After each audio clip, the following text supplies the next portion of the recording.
All right, in today's lesson here, we're going to be looking at the intersection of lines in 3-space. So when you're in 3-space here, we have one of these possible four situations. Case number one is the lines, I should say, intersect at a singular point. Case number two is it's actually just the exact same line. So we're going to discuss under what conditions is the intersection of two lines just infinite solution, the exact same line. Case number three here, we have the lines are parallel and distinct. So they're two parallel lines that are not crossing, not intersecting at all, so parallel and distinct lines. And then lastly, in 3-space, you have the case where the lines are said to be skew lines. And skew lines occur where you have two lines that are not parallel, but they do not cross. This is not possible in R2. This is only something that can happen in 3-space here, and this is an example of it. So we're going to take a look at all these cases, as well as where lines intersect planes as well. So let's take a look at our first example. So in the first example here, they give you two lines. So I have one line here with my parameter being s, second line here, and they want you to find the point of intersection if one exists at all. So first thing you want to do is take a look at the direction vectors. So if I look at my direction vector for line 1, I'm going to see it's -1, 1, and 4. And if I look at my direction vector for line 2, I'm going to see it's -6, -1, and 6. So just examining these two direction vectors, we see that my first direction vector is not going to equal my second direction vector for any number you find, any number you choose. No matter what real number I'm choosing, I can't write one direction vector as a linear combination of the others. So therefore, these two lines are non-collinear. So because they're non-collinear, we've now eliminated two possible cases. We can't be under case 2, and we can't be under case 3. So either, back to this example, either we're going to be intersecting at a point, or the lines are skew and they'll never cross. So if the lines do intersect, then what that means is that for a specific parameter s and a specific parameter t, these must equate. So therefore, I'm going to equate these equations, these lines I should say, so -3, 1, and 4. There must be some value of s such that that is going to equal 1, 4, and 6 for some value of t. So this is going to generate three equations. My first equation means that the x-coordinates must all equal. So by that, I mean it must be the case that -3 minus s must equal 1 minus 6t. Likewise, the y-coordinates must equate. So you must be in a situation where 1 plus s must equal 4 minus t. And lastly, we must be in the situation where the z-coordinates equate. That is 4 plus 4s must equal 6 plus 6t.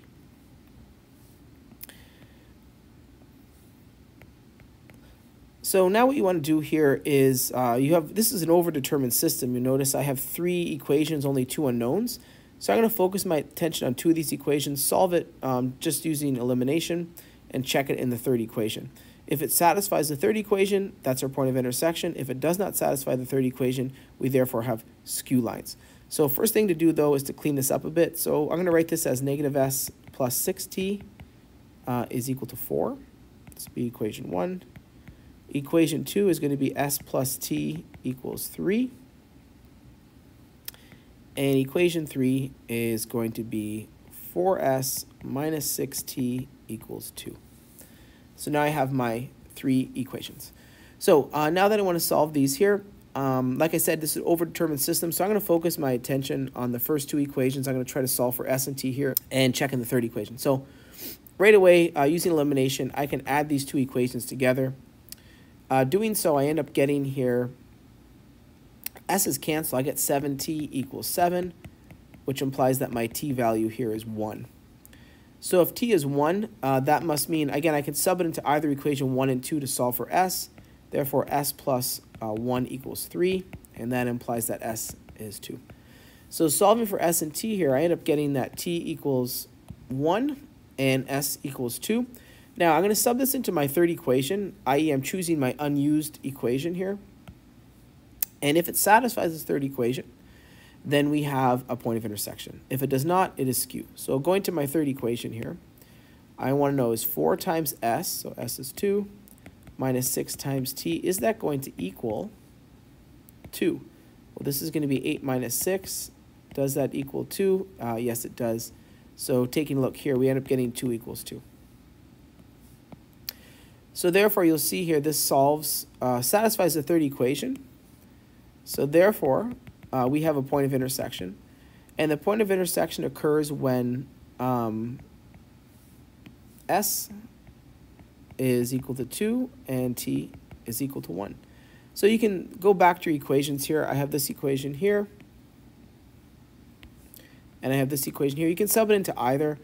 I'm going to go ahead and sub it into the first equation. You get the same answer. So therefore, negative 3, 1, and 4 plus my s value is 2. Negative 1, 1, and 4.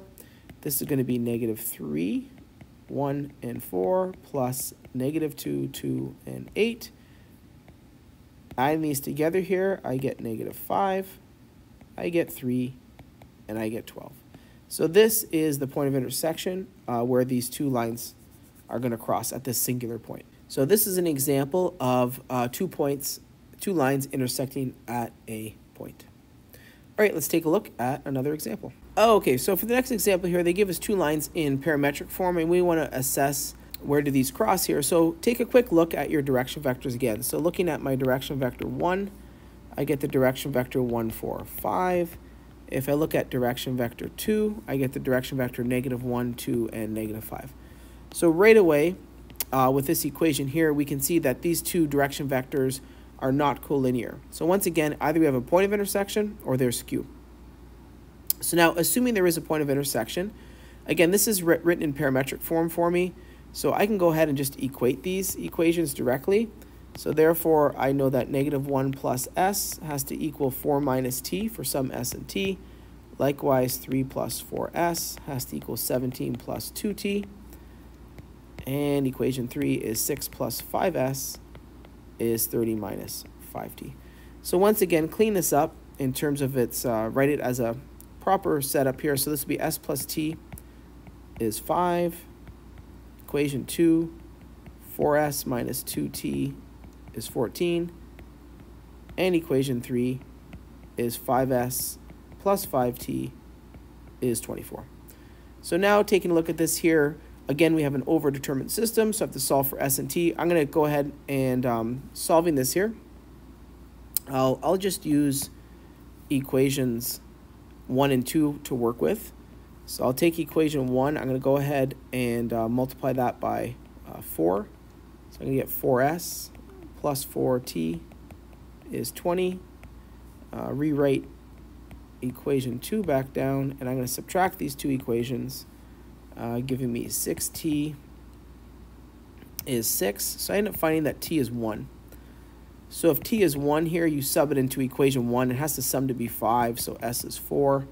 So quickly solving, I can find that t is 1 and s is 4. Again, I use this by just doing equation 1 and 2. I'm going to now check this in equation 3. Checking this in equation 3, I get 5s plus 5t. I want to know, is that going to equal 24 for my s and t values? Well, this is going to be 5 times 4 plus 5 times 1. Is that going to equal 24? Ends up being 20 plus 25. Is that equal to 24? And the answer is no. So right away, like looking at this equation, and I'm going to check this, because of this here, because they're non-collinear direction vectors, the lines either intersect or they're skew. Therefore, L1 and L2 are skew lines. So there is no point of intersection. All right, let's take a look at another example. So in the next example here, again, they give us 2 lines. And anytime you're inspecting this, as you're probably figuring this out, is you want to compare the direction vectors. So I'm going to go ahead and compare these direction vectors and see. You'll notice here that direction vector 2 is equal to negative 6, negative 3, and negative 12. But that's exactly equal to negative 3 times my direction vector 1. So therefore, L1 and L2 are parallel. Now this, if you go back to our original discussion here, the two lines are parallel, so you're not in case 1 this time, and I'm not in case 2 this time. So the options that exist, either they're the exact same line or the lines are parallel and distinct. So this is what our new question becomes, is are the lines the same line or are they parallel and distinct? So therefore these two lines are parallel. We just don't know whether they're the same line or these two lines are parallel and distinct. If they are the same line, then it must be the case that this is a point on line 2. It must also be a point on line 1, because if they're the same line, every single point on line 2 is a point on line 1, and vice versa. So therefore, there must exist a value of s and t such that this 0, -4, and 6, which is a point on the line, must equal 1, -2, and 3 plus some multiple of 2, 1, and 4 for my t value. There must be a value of t such that this exists. So right away, this creates an equation. Equation 1 is going to be 0 equals 1 plus 2t.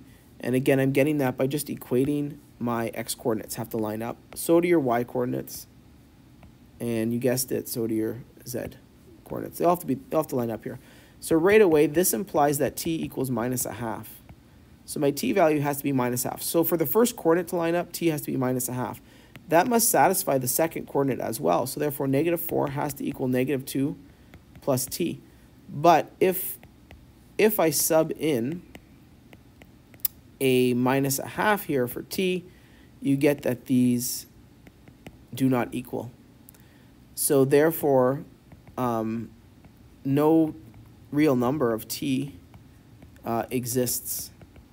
So because what we've just shown here, I've shown that this point is not on the line. Therefore, there's no point on the line that must satisfy it. Because if the two lines are parallel, they're either the exact same line or they don't intersect at all. You can't have a situation where you have two parallel lines that intersect twice or 3 or 4 times or a finite number of times. This has to be the exact same line or not at all. So therefore, every point has to be on there. So I've just shown that the point 0, -4, and 6 is not on there. So therefore, we have the situation these two lines are parallel and distinct. So therefore, L1 and L2 are parallel and distinct lines. And therefore, there is no point of intersection. There's no solution for this one. All right, let's take a look at another problem. All right, for the next problem here, they want me to find the point or points where the line intersects the plane. So again, they give me a line, they give me a plane. Really, there should be vector symbols on these here. But the idea here is, if you look at the situation, you have yourself a plane. This plane has a normal vector equal to 2, -5, and 1.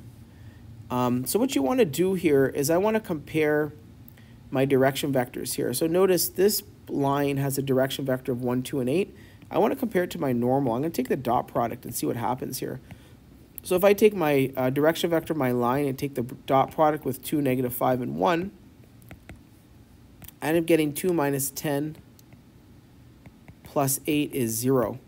So the dot product of the plane with the line with the normal of this plane is 0. That means that this line, there's either one of two situations. Either this line is on the plane, right? Because we already know, I know that my line is parallel to the plane.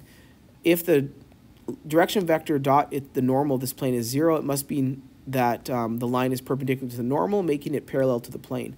So therefore, it must be the case that this line is either parallel to the plane, as I've drawn here, or it's actually on the plane itself, because every direction vector on your plane is perpendicular to the normal. So we have one of these two situations here. So what we want to do next here is, if it is the case that the line is actually on the plane and we have infinite solution, one of the points on the plane must be 2, 2, 9. So I'm going to go ahead and check that. So I'm going to sub in 2, 2, 9 into this plane here. So 2 times 2 minus 5 times 2 plus 9 minus 6. I want to know, does that equal 0? If I examine this, you get 4 minus 10, which is -6, plus 9 minus 6. this is not equal to 0. So therefore, the line is parallel to my plane, and we have no point of intersection here, because the situation that we're really looking at is it must be the case that you have this plane, you have your normal, this is 2, -5, and 1, and then my line is somewhere up here. So you're going to have no point of intersection between these. All right, and this is an example number 4. Let's take a look at another example. So in this example here, I want to know if the line is on the plane.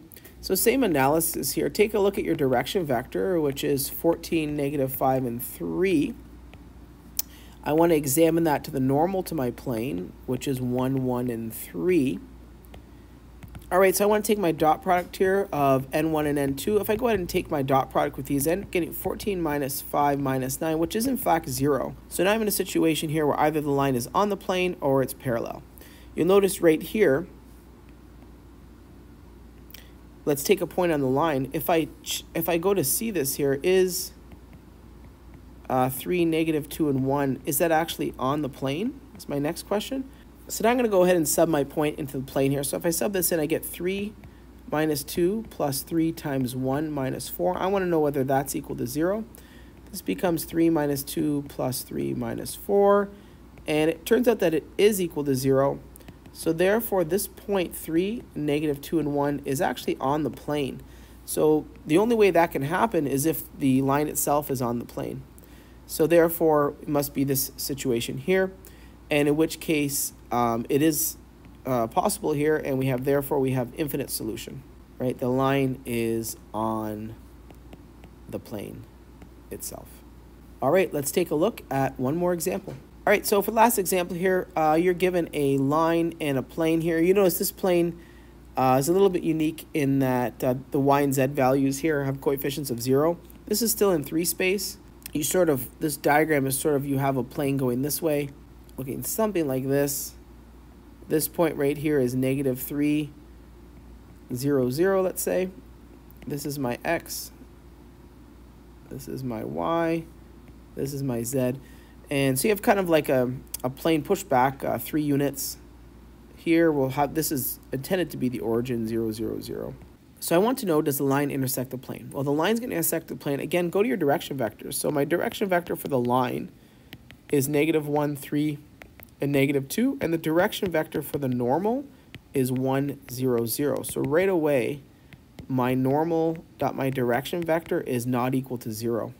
So because it's not equal to 0, I know that I'm in a situation where the line must intersect the plane. Because if a line is not parallel to the plane, then eventually it must intersect that plane.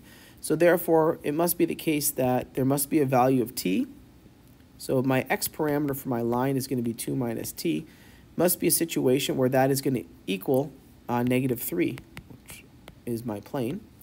So by solving for this here, you end up getting that t is 5.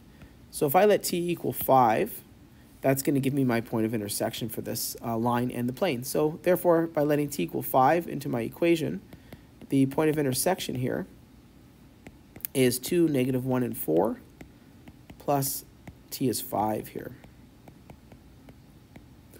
So solving for this here, you end up getting 2 minus 5, -1, plus 15, and 4 minus 10. So the point of intersection here is -3, 14, and -6. So it turns out that this line is going to intersect the plane at the point -3, 14, and -6.